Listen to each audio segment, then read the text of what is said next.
บายดีเอฟซีเนาะวันนี้เขาก็มา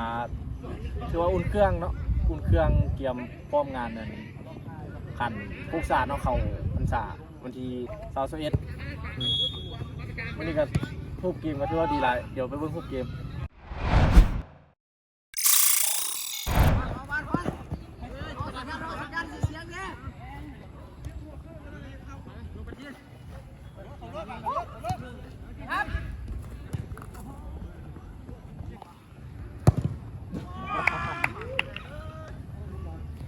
ถือว่าตอนนี้สกอร์ทีมเราก็ถือว่านำเนาะ3-0แล้วประมาณ10 นาทีเนาะอีกแล้ว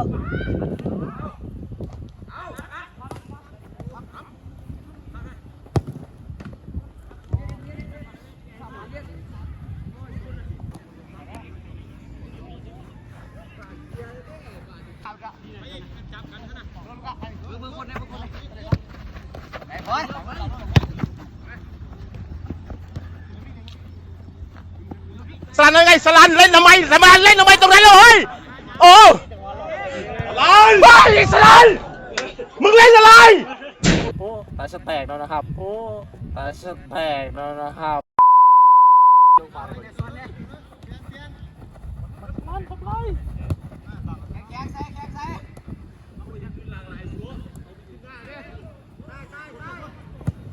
ดูแล้วเป็นยาวเพื่อน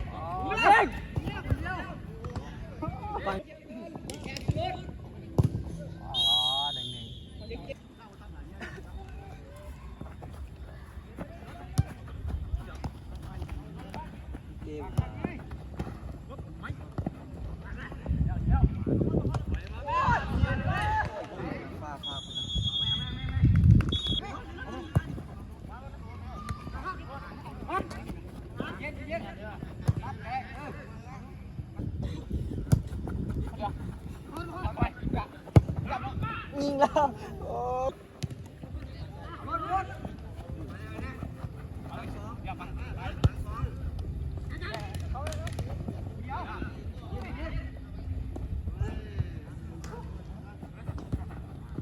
ยิงครับผมยิงไป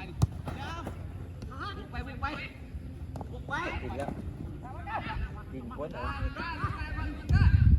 โอ้ย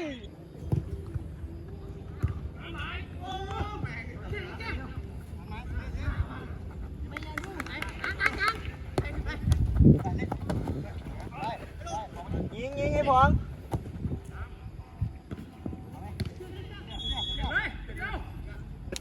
อะไรมีซับคาร์ลอกอ่ะฮะทำอะไรสลันเลย เดบานเฮือกูบอก สลันบุมีซับคาร์ลอกได้ไงเขายิงกลางหน้าโกนแม่งเอ้ย สลันนะ บุรีกองหน้าโซแก้วงามแต่ว่ากองหน้ากูไล่สกอร์เว้ยขาลอยตลอดเลยโอ้อันลูกกันกูดีบเข้าฮะบุรีส่งเลยยิง